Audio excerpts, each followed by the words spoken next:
जका गम गम मह मह कहाँ से आयल।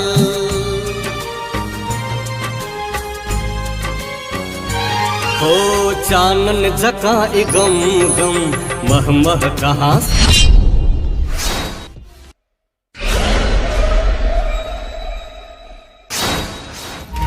ये ठीके कहिए चाचा। काल एगो परदेसी एले तो भूतही गाछी लग जाइते भूत मार देलके।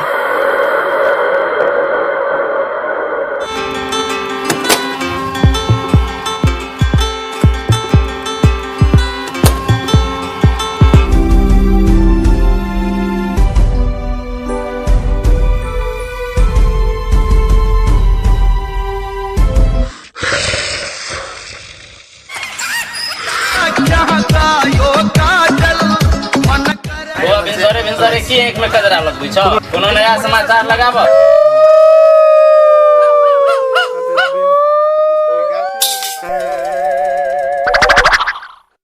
ये गरी भूत हेते तो ओकरा जे छै भगायल जेतै गांव से। संकल्प ले छी भूत के भगा दे।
ओम ह्रीं क्लीं चामुंडा नमः स्वाहा।